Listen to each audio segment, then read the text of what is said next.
نساء آیت نمبر 174 یا ایھا الناس قد جاءکم برہان من ربکم وانزلنا الیکم نورا مبینا فاما الذین آمنوا باللہ واعتصموا بہ فسیدخلهم فی رحمۃ منہ وفضل ویہدیہم الیہ صراطا مستقیما۔ یا ایھا الناس، اے لوگو، قد تحقیق جاءکم آ گئے ہیں تمہارے پاس برہان دلیل، حجت من ربکم تمہارے رب کی طرف سے، وانزلنا اور ہم نے اتارا ہے الیکم تمہاری طرف نورا مبینا واضح نور۔ اس آیت کے اندر اللہ پاک نے دعوت دیتی ہے اپنے رسول صلی اللہ علیہ وسلم دی رسالت نو قبول کرنے دی۔ اس تو پچھلی آیات دے اندر منافقین دا تذکرہ تفصیلی چل لیا اور اللہ نے انہاں تے دلائل دی برمار کیتی۔ اس تو بعد یہود دا تذکرہ آیا، یہود دے جرائم گنا گنا کے انہاں دے دلائل دا رد اور رسالت اور توحید دی حقانیت دے دلائل دیتے بے باس کیتا۔ اور اس تو بعد عیسائیت دا تذکرہ آیا، عیسائیت دے باطل عقیدے دا اللہ پاک نے رد کر کے اور بڑی مضبوط ضرب لگا کے بڑے احسن انداز دے نال انہاں دے باطل عقیدے دا رد کیتا۔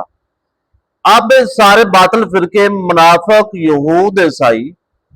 انہاں دے غلط نظریات باطل عقائد دا رد کرن تو بعد انہاں دے دلائل دا توڑ کرن تو بعد اس آیت اندر آ کے دعوت دیتی یا ایھا الناس دے نال، یا ایھا الذین آمنوا نہیں کیا بلکہ کہ یا ایھا الناس، اے لوگو، قد جاءکم برہان من ربکم، تواڈے کول تواڈے رب دی طرف ایک حجت آ چکی ہے، ایک واضح دلیل آ چکی ہے۔ دلیل تو مراد کی ہے قرآن پاک ہے اور نبی پاک صلی اللہ علیہ وسلم آپ دی رسالت ہے اور آپ دی زندگی ہے۔ وانزلنا الیکم، اور ہم نے اتارا تمہاری طرف نور مبینہ واضح نور۔ اتنے قرآن پاک میں نور کیا گیا ہے، نور کی پتہ چلیا اے علم نورانیت ہے، یہ نور ہے،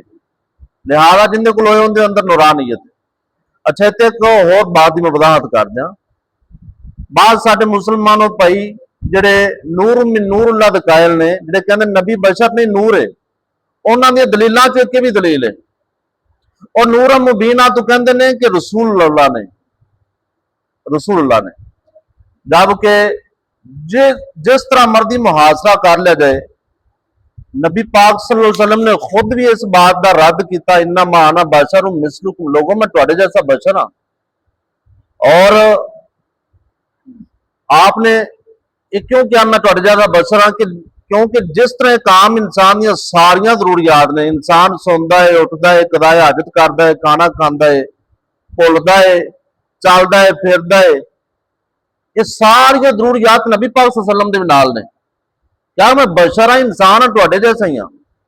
نوری مخلوق تو ایسی نہیں ہوندی، انہاں دے اندر توالد و تناسل دا سسٹم نہیں ہے۔ توالد و تناسل تو مراد نسل در نسل، فلاں ابن فلاں ابن فلاں۔ نبی پاک صلی اللہ علیہ وسلم دی ولادت ہے، آپ دا نسب مشہور ہے، معروف ہے، کلیئر ہے، آپ دے والد بھی نے، دادا بھی نے، پردادا بھی نے، والدہ بھی ہے، ایک عام انسانہ دی طرح جنم لے کے آئے نے آپ، اور آپ دی وفات بھی ہوئی ہے۔ تو جس طرح بھی محاصرہ کر لیا جائے بات بالکل کلیئر ہے۔ تو نور مبینہ تو واضح، اور ایک دلیل انہوں نے اور ہے، قد جاءکم من اللہ نور و کتاب مبین، اگے آئے گی آیت تو جاءکم دی وضاحت ہو جائے گی۔ تو نور تو مراد قرآن پاک ہے، تو اللہ پاک نے دعوت حق دین تو بعد، اور قرآن پاک نے نور کیا نور، اور اس تو بعد اگے پھر آپ نے اسلوب دے متعلق کیا جڑا گل من لین گے انہاں واسطے جنت ہے، تے نہ منن گے انہاں واسطے انجام کار انہاں دا ادھر دا ہے۔ فاما الذین رہے وہ لوگ آمنوا باللہ جو اللہ پر ایمان لائیں، واعتصموا بہ پھر مضبوطی سے تھام لیں اس کو، اپنے ایمان کے ساتھ جم جائیں، فسیدخلہم ان قریب ان کو داخل کرے گا، پھر رحمت منہ اپنی طرف سے رحمتوں میں، وفضل اور فضل میں بھی، ویہدیہم اور وہ ان کی رہنمائی کرے گا الیہ